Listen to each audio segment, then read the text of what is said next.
Hi, I am Yeduraj D from IMTG, PGPBM 2325 batch. So I am here to make a video on the topic why India has a poor credit rating despite being the fastest growing economy as part of our academic submission for the Indian Economic Board Research.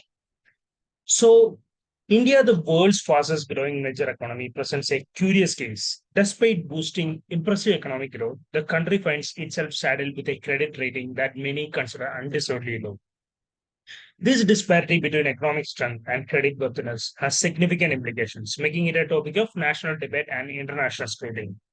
On one hand, India's economic trajectory is undeniably impressive.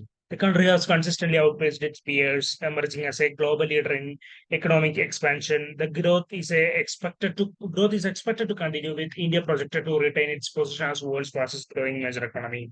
And this economic strength is further bolstered by a responsible debt management strategy. India's debt to GDP ratio remains significantly lower compared to its developed counterparts. Additionally, India has a clean record of repaying its debts, never having defaulted in its history. And on the other hand, India's credit rating by major agencies like Moody's, S&P, and Fitch paints a contrasting picture. These agencies have assigned India a rating in the BBB category, bordering on investment grade. And this rating is surprisingly low, especially when compared to other countries with similar economic characteristics. Even economies with less robust growth trajectories and higher debt burdens often enjoy more favorable credit ratings.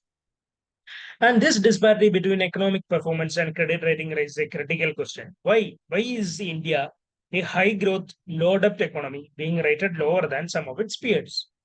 The Indian government and economic experts have pointed to several factors that contribute to this anomaly.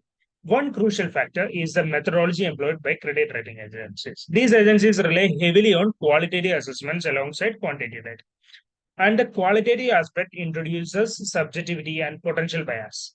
Critics argue that these agencies often have a Western centric viewpoint, overlooking the unique dynamics of developing economies like India.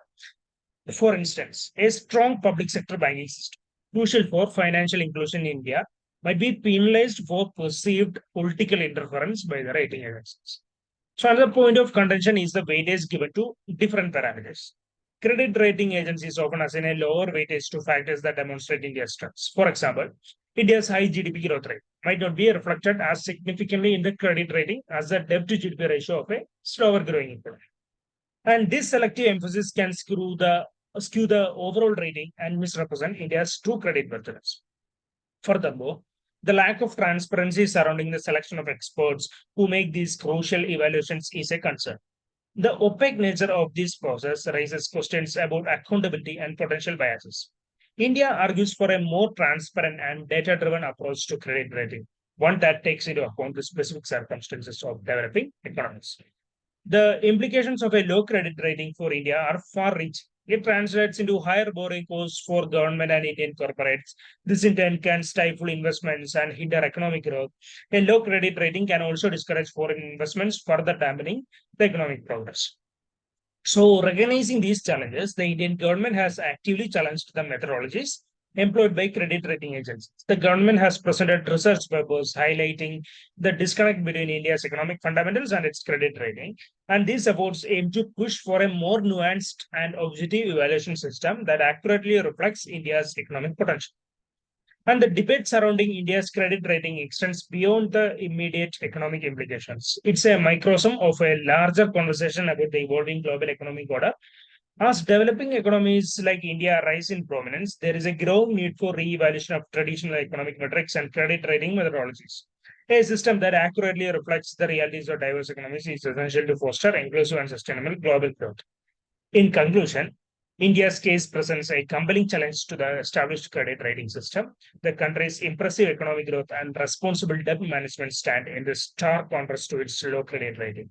Addressing the subjectivity and the lack of transparency in credit rating methodologies is crucial to ensuring a fair and accurate assessment of emerging economies like India.